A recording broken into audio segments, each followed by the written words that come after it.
গ্রহণ করবে। মামলা দায়ের হওয়ার 2 সপ্তাহের মধ্যে রায় দিতে হবে। যদি আদালত 2 সপ্তাহের মধ্যে রায় দিতে না পারে কোনো কারণে, তাহলে নিম্ন আদালতকে উচ্চ আদালতের কাছে দরখাস্ত দিতে হয় যে আমি 2 সপ্তাহের মধ্যে রায় দিতে পারতেছি না, আরো 3 দিন বেশি লাগবে। উচ্চ আদালত থেকে যদি মঞ্জুর করে তাহলে আরো 3 দিন বেশি সময় পাবে, আর না হলে 2 সপ্তাহের মধ্যে রায় দিতে হবে। এই জন্য সে দেশের মানুষ জানে অপরাধ করবে 2 সপ্তাহ চেয়ে বেশি 3 সপ্তাহ টাইম পাওয়া যাবে না, অপরাধের বিচার হয়ে যাবে। এই জন্য কেউ অপরাধ করে না, অপরাধ করে না। আমাদের এই পশ্চিমা ব্রিটিশ প্রবর্তিত বিচার ব্যবস্থার অভিশাপের নাম হলো এই, টাকা আছে যার, বিচার আছে তার। তোমার টাকা নাই, বিচার নাই। বলুন বাড়ায় বলতেছেন না, বাড়ায় বলতেছি না। আপনাদের এখানে সবার থেকে মামলার ব্যাপারে আমি বেশি অভিজ্ঞ। 48টা মামলা খাইছি, 48টা মামলা খেয়ে এক শেষ দফায় 3 বছর 15 দিন জেল খাটছি। মহতরম হাজিরিন, জেলখানায় কত রকমের মানুষ আছে আপনারা জানেন। অসংখ্য অগণিত ঘটনা এমন আছে আমার দেশে। একটা মামলা হয়েছে, কেস পার্টনার 10 জন, 10 জনের মধ্যে 8 জনের বাপ বড়লোক, 2 জনের বাপ গরিব। 8 জনের বড়লোকের বাপেরা তাদের ছেলের জন্য বড় মোটা অঙ্কের টাকা দিয়ে বড় ব্যারিস্টার, বড় উকিল ভাড়া করেছে। বড় উকিল তাদের জামিনের জামিনের দরখাস্ত দিয়ে সিস্টেম করে জামিন মঞ্জুর করে। 8 বড় লোকের 8 তোলা তারা 3 সপ্তাহে জেলখানা থেকে বের হয়ে গেছে। 2 গরিব লোকের 2 তোলা 5 বছর ধরে জেলখানায় পৌঁছতেছে, ওর জামিনের ব্যবস্থা নাই। কেন জামিনের ব্যবস্থা নাই? আমার বাবার টাকাও নাই, আমার পক্ষে বড় উকিল নাই, যার উকিল নাই তার বিচার নাই। বললাম তো চ্যালেঞ্জ করে কথা বললাম, বড় টাকার টাকা থাকলে আসেন, আমার এই কথাকে মোকাবেলা করবেন, চ্যালেঞ্জ করে আসেন। আমি জেলখানায় নিয়ে যাবো আপনাকে, জেলখানায় যেতে হবে না। এই আপনাদের ঢাকা ম্যাজিস্ট্রেট কোর্ট আর জজ কোর্টের দ্বারখানায় গিয়ে দেখবেন প্রতিদিন শত শত হাজার হাজার মানুষ জেলখানা থেকে আসতেছে।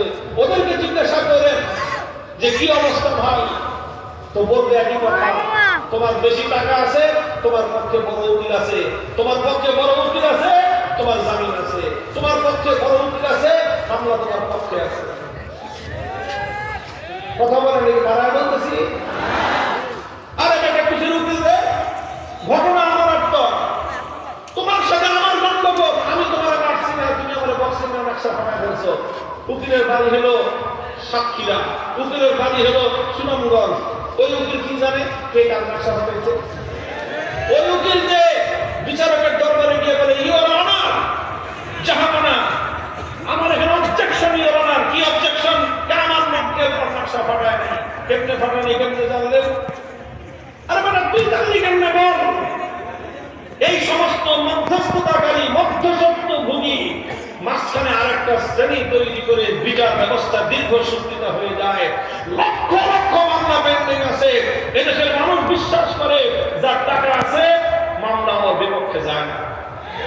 এই জন্য দুর্বৃত্ত যারা কালো টাকার মালিক, যারা দুর্জয়, যারা সন্ত্রাসী, যারা চাঁদাবাজ, যারা অবৈধ দখলদার, যারা ক্ষমতার দাবিদার, যারা ক্ষমতাভোগী, যারা বিশাল বিশাল ক্ষমতার হোল্ডার, তারা এই সমস্ত মামলা মোকদ্দমাকে ভয় পায় না। ওরা বুক ফুলে বলে মামলা করবি কর, দেখি তোর কত টাকা আছে, আমার কত টাকা আছে। কথা বলেন ঠিক না বেঠিক? আমরা সে দেশের প্রধান বিচারপতিকে জিজ্ঞাসা করলাম, আপনার দেশে যে এমন নিরাপত্তা প্রতিষ্ঠা করলেন, কেমনে করলেন? আপনার কি লক্ষ লক্ষ পুলিশ আছে? বলে যে না, আমার এত পুলিশ নাই। আপনার দেশে আর্মি কত? বলে যে টোটাল আর্মি হলো 10 লাখ। বাস এই। তাহলে দেশের মধ্যে এত নিরাপত্তা কেমনে প্রতিষ্ঠা করলেন? বললেন যে নিরাপত্তা এমনি প্রতিষ্ঠা করি আমরা দেশের মানুষের জন্য ন্যায় বিচার দ্রুত নিষ্পত্তি করে দেই। যখন বিচার হলো, প্রত্যেকটা মানুষ জানে অপরাধ করে কারো পাওয়ার সুযোগ নাই। বিচারের কাঠগড়া দাঁড়ায় 2 সপ্তাহের মধ্যে বিচারের সম্মুখীন হতে হবে। এই জন্য ভুলেও কেউ অপরাধ করার চিন্তা করে না। নিরাপত্তা প্রতিষ্ঠা করেছে মাত্র 4 বছরের মাথায়। 40 বছরের যুদ্ধ বিধ্বস্ত একটা দেশ, যেই দেশটাকে তাম পৃথিবী মিলে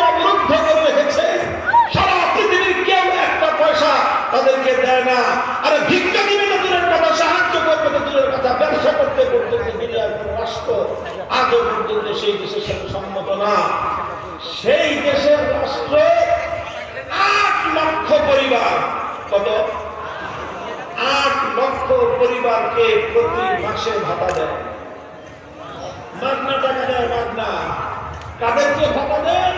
এই বিগত যুদ্ধে যারা শহীদ হয়েছে, যারা মারা গেছে, সেই মৃত মানুষদের ইতিম সন্তান, সেই মৃত মানুষদের